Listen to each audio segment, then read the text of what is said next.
tonight on the Final Play. Saints go for it. Kamara down the sideline. What a throw! Another touchdown! The Saints ground the Eagles in blowout fashion.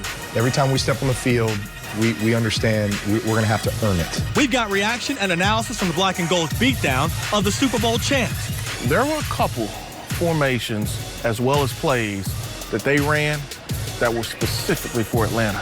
Plus, a big weekend for LSU and Nichols while the high school playoffs are still full of our local teams. And the Pelicans are back in flight. We got it all on the Final Play, starting right now. From Fox 8 Sports, this is the Final Play. Sponsored by your Southern Quality Ford dealer. Built Ford tough. And Nissan.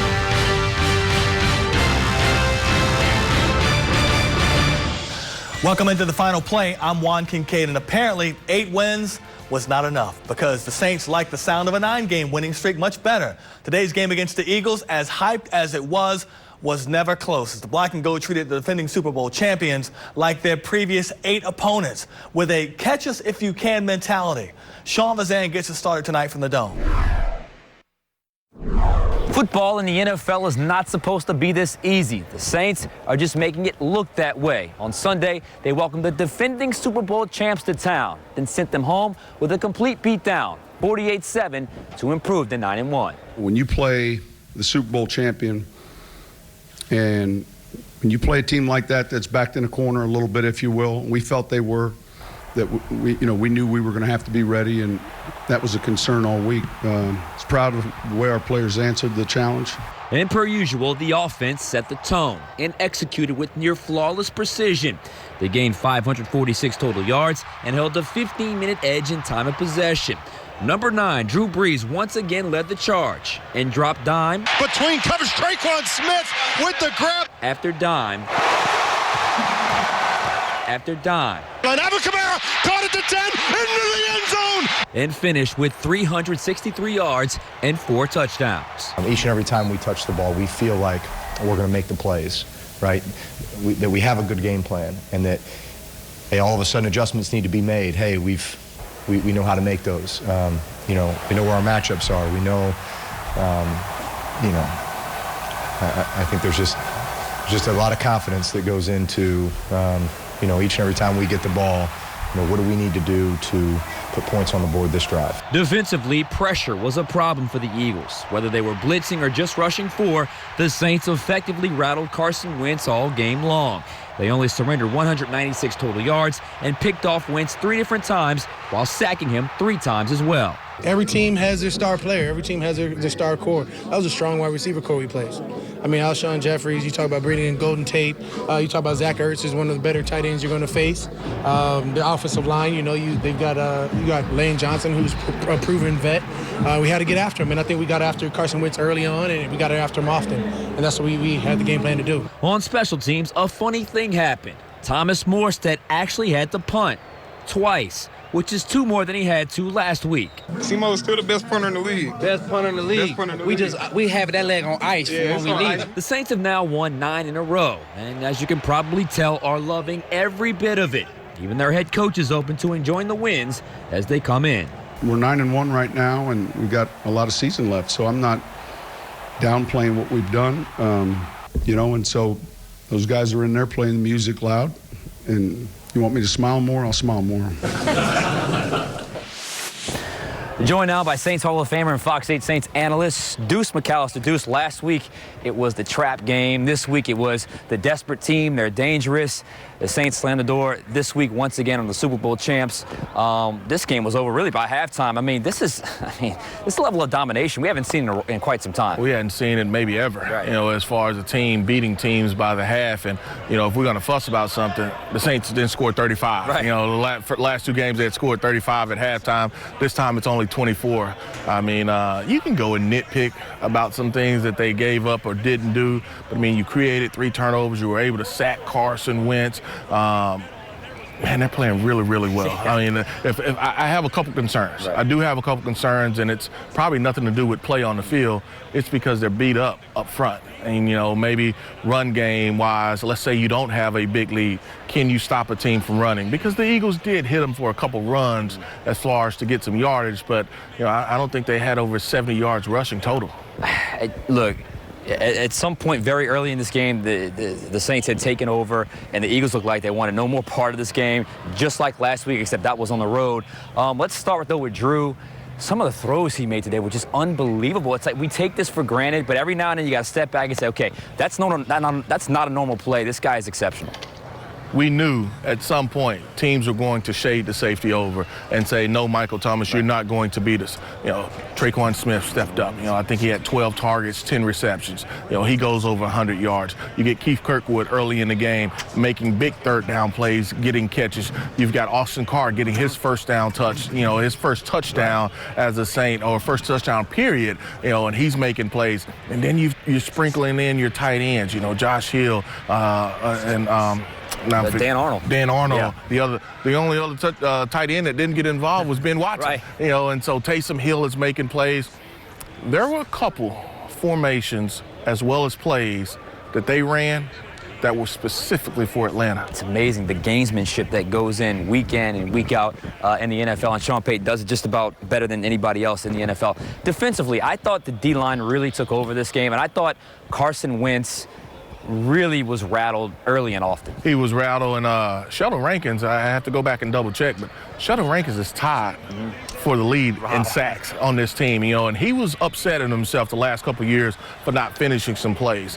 He's finishing plays now. I mean, Cam Jordan is getting double teamed. You know, they're shading coverage over for him to slow him down. You know, other guys are getting one-on-ones. The last couple of weeks we've seen Alex Okafor get pressures. He hadn't gotten the sacks. It's half a sacks. Sheldon is getting one-on-ones. He's winning those battles. And so defensively, if they can do that, you know, at some point they're going to be able to add Davenport back to this mix. That's a dangerous front. Let's talk about this team right now. They're 9-1. They got a 3-game lead in the NFC South. They're rolling right now. It would really take a lot for them to lose the NFC South championship, obviously. But you want more than that. So is that the focus now? You got to keep pressing on because you want that 1 seed. You still haven't qualified for the playoffs. Right. Qualify for the playoffs, but this team has their eyes set on some bigger goals. And that goal is to be the #1 seed in the NFC. And so right now, at some point, knock on wood, they will qualify for the playoffs and be crowned the NFC South champions. But this team wants that 1 seed. I know you mentioned it earlier, but offensive line, Armstead went down, Warford went down, Pete at some point left. A short week, I can see why there's some concern right there. Yeah, there has to be. I mean, because those guys it's a long season. You've played some great defensive fronts. Knock on wood, you've been able to sustain and be able to get out of those. Now it eases up a little as far as some of the pass rushers, elite pass rushers. All right, it's a short week. We'll be back here Thursday, but the Saints get the victory. Deuce, thank you. No problem. Thank you. Much more from Deuce McAllister beginning tomorrow morning with his 8 a.m. Black and Gold Rewind. His 2-minute drill is at 5 o'clock, and tomorrow night, the all-encompassing Black and Gold Review Show gets underway at 10:35. The Eagles tried to shut down Michael Thomas, and the Saints were ready for it. How they adjusted and didn't miss an offensive beat. That's next on the Final Play.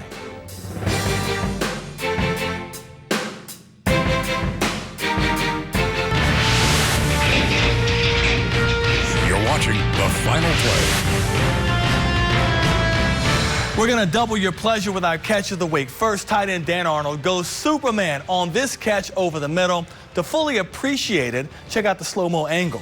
Full extension for the big haul-in. Then Traquan Smith with his most productive game as a pro. How about this tough catch in the red zone? It stands out. Like this one from Breeze for the touchdown. Arnold and Smith with our Fox 8 catches of the week. Smith and Arnold and the rest of the receiving corps usually play second fiddle to Michael Thomas, but not today. The rest of the targets are a big reason why the Saints have now won 9 straight games. Here's Garland Gillen. On first down, little shoulder fake. Thomas, what a throw! Surgical precision. The usual suspects like Michael Thomas burned the Eagles with big plays, but some of the lesser-known weapons also gave Philly fits. Rookie Traquan Smith caught a career-high 157 yards receiving with a touchdown. Austin Carr hauled in his first touchdown of his career from Breeze in the first quarter. Even undrafted rookie Keith Kirkwood made some big plays in only his second game with the black and gold. I definitely had a day-to-day. As we was going through the progressions, we could see that there was Devil and Mike. So, it was obvious that, somebody else had to step up, and that's when me and Keith stepped up. And I feel like we definitely did our job. If your time is called, just be ready. Treat it every single day like you've been there before. Treat yourself like a vet. That's why I think me and him do extremely well. Austin Carr does a great job, and then, Mike Thomas is just, an all-around dominant player. So we just follow his lead, and we, as soon as our number's called, we perform to what we have to do. There was no concerted effort to get Smith or Carr more catches against the Eagles. Philly's defense dictated big days for some up-and-coming Saints. We try to spread the message that, it's anybody's game, in that locker room. When we get out on the field, we don't know who's going to have the matchup, right? But once we find it, we're going to try to exploit it. And if a team is bound and determined to take certain guys away, then we've got answers, right? We got answers. We got guys who can win. And that's what good football teams do. When you're getting man, which they played a ton more man tonight than we'd seen in 2 years. We had watched every film, you name it, last season, Super Bowl, this season, last postseason, playoffs, and tonight was entirely different, and that's a credit to Mike Thomas and Alvin Kamara. Those guys, we got doubled a bunch on Mike, and which created opportunities for other players, and fortunately we were able to hit enough plays. Covering the Saints, Garland Gillen for the Final Play. Our football talk continues after the break. Coming up, LSU rolls, Tulane's still hoping to go bowling, and playoff football is returning to Thibodaux. And we'll wrap up Week 12 of the Prep Football Playoffs when the Final Play continues. In the meantime, we bring you the Final Play fan camera. To submit your passionate picture, send an email to PIX, that's P-I-X, at fox8live.com. The Final Play Fan Cam is sponsored by Nissan. You're watching The Final Play.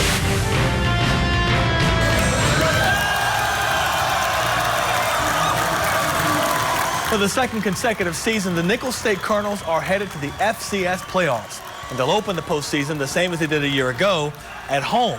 Here's hoping the opening this time around is better against San Diego than last season's loss in the opening round to South Dakota. The Colonels earned the automatic bid after their 44-0 whipping of Southeastern for the River Bell title Thursday night. The Colonels also earned the title co-champs in the Southland Conference and will take a 4-game win streak into the FCS tournament this weekend. Very excited, first of all, to see our name pop up on the top of the bracket, meaning we had a home game. That's really, really huge for us. Don't know a whole lot about our opponent. It's hard to speculate, on who you can play. There's so many options you got to do. So our coaches are going to get on the horn right now. We're going to get with them, try to get some film exchange and see if we can get ready to start game planning a little bit. Over in Baton Rouge last night, the expected happened for a bunch of seniors playing their last game in Tiger Stadium. LSU had a field day against overmatched Rice, putting together over 500 yards of total offense in their 42-10 win. LSU put this game away quickly, jumping out to a 28-3 halftime lead and cruising the rest of the way. The Tigers had nearly triple the offensive yards than the Owls, despite having the ball 10 minutes fewer on offense. Joe Burrow had a career-high 20 completions for a career-high 307 passing yards and 2 touchdown throws. Next week, LSU will go for their 10th win of the season as they close out the regular season at Texas A&M. But as for closing out senior night in BR, here's senior Foster Morrow on that. There was just no extra emphasis on getting seniors the ball and trying to score with the seniors. It just happened naturally. It happened organically, and that's basically the best way for it to go. And a good win was probably the best way to finish it off. I mean, I just thought we just rolled through the game plan, and this is kind of what happened. And happy I was able to help the team. Turning the page to Week 13, some big games on the docket. Tulane and Navy Uptown. The Greenies' loss at Houston on Thursday will be forgotten about with a win on Saturday against the Midshipmen because it'll make Tulane bowl eligible. Nicholls' playoff opener is at home against San Diego. Kickoff at 3 o'clock. The Bayou Classic makes a return to the Superdome once again on Saturday with Southern taking on Grambling, and the Tigers and Aggies will meet in College Station Saturday night. Give it up for Les Miles. One day he worked out a big money buyout from his old team, LSU, and the next he's come to terms on a new deal with his new team, the Kansas Jayhawks. Miles is getting a 5-year deal from the Big 12 school that'll pay him less than $3 million per season. Kansas made the hire official earlier today, and Miles, who hasn't coached since being fired from LSU back in September 2016, said he's humbled by the opportunity to lead the KU program. Our high school play of the week takes us back to Easton and Breaux Bridge.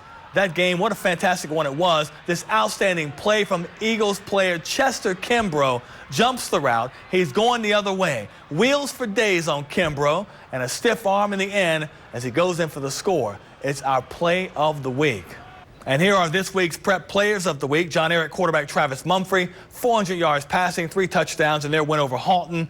Destrehan running back John Emery Jr. ran for 2 touchdowns, had an 88-yard kickoff return for a touchdown to score as well in their win over Landry Walker. And Country Day quarterback Justin Ibieta, 7 touchdown throws in their win over Ascension Catholic. Log on to our website, fox8live.com/player to vote, and voting ends on Wednesday. Also, head over to Fox 8's news app or fox8live.com, where we have highlights and scores from Week 12. Plus, you can catch up on the latest recruiting news, check out our weekly power rankings, and preview next week's action. You see them on Mardi Gras routes and in the stands for high school football games, and of course dancing in national competitions. The Mount Carmel Carmelettes are a New Orleans tradition, and one woman has been there almost every step of the way. Garland Gillen brings us a legacy of love. Mount Carmel Academy opened its doors way back in 1840. From those small beginnings in the French Quarter, now sits a sprawling campus in Lakeview. 1,232 girls attend the Catholic school, but only 61 can call themselves Carmelettes. The dance team is essential to the soul of the school, a tradition that's carried on for decades. And I remember watching them at open house and saying, oh my goodness, what do I have to do to be a Carmelette? These girls are so talented. This is where I want to go to school, and this is what I want to do. It was just instant. It was that quick. My mom was a Carmelette, actually, and my aunt and my cousin, so like it kind of ran in my family, so like I always wanted to be a Carmelette. Joining the Hold It North band tonight is the Carmelette.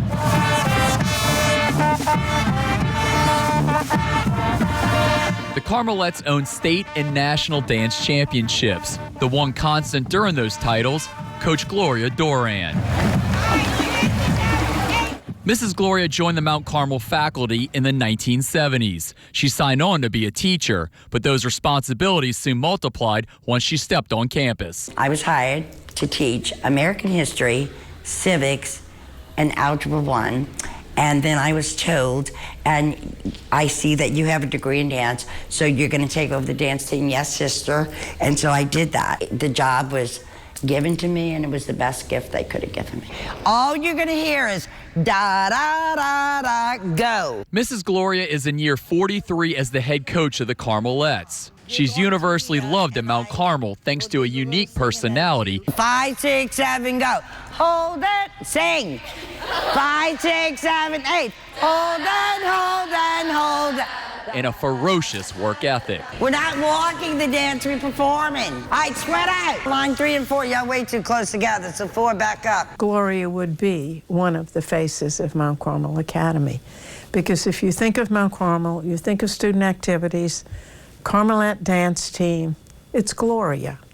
There were many captains who worked under her. There were many parents who helped her. There were many stars who went on to be great dancers. But the name that's there is Gloria Doran. Current Carmelettes say she's the glue that holds it all together. She puts her heart and soul into Carmelettes, everything that she does, and she just touches every person's life that is like involved in the team, past, present people. She just really knows how to connect with any person that she meets, and she never meets a stranger. She's very loud. She's very just like out of this world kind of, and she sacrifices so much for us that I feel like a lot of other coaches, like I feel like just aren't like Miss Dorian. So like she's like one of a kind. 43 years in the same profession is a long time. The hours can be brutal. There's always a need to sacrifice family time for the good of the team. But Mrs. Gloria wouldn't have it any other way. What makes me do what I do is that I love what I do. And if you love something, as I do, and believe me, I've had days where, oh gosh, I have to go to school. I say go to school. I never say I have to go to work or I have to go to my job, and I'm being very honest about that. It's just it's a very family-oriented place. I have friends here for life. Next May, Miss Gloria will retire as the head coach of the Carmelettes. That's no more practices, no more football games or parades. So now comes the tough part, what to do next August when school starts. It will be a very emotional day. I'm feeling it now as you're talking to me, but I deserve a new chapter, I think, in my life. I've been married to the same husband, Raymond, for 44 years.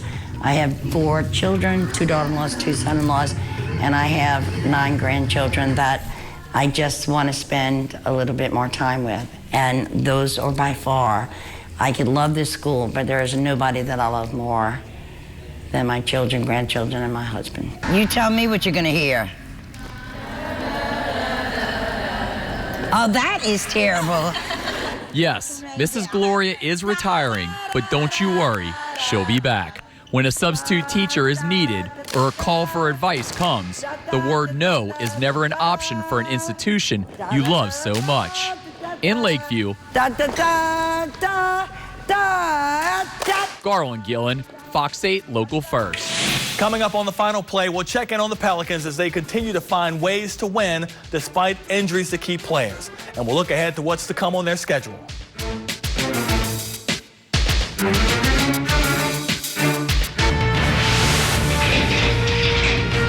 You're watching the Final Play. The first 16 games of the regular season have not told us very much about the Pelicans. On any given night, they can look like the best team in the NBA and, of course, the worst team in the NBA. Right now, they're somewhere in between with a 9-7 record, and they're currently on a 2-game win streak. But what appears to be holding the Pelicans back, 2 things. Turnovers, they give the ball away 15 times per game, and injuries. The team misses starting point guard Elfrid Payton, who, by the way, came back from injury on Friday to face the Knicks, only to get hurt again, fractured pinky finger.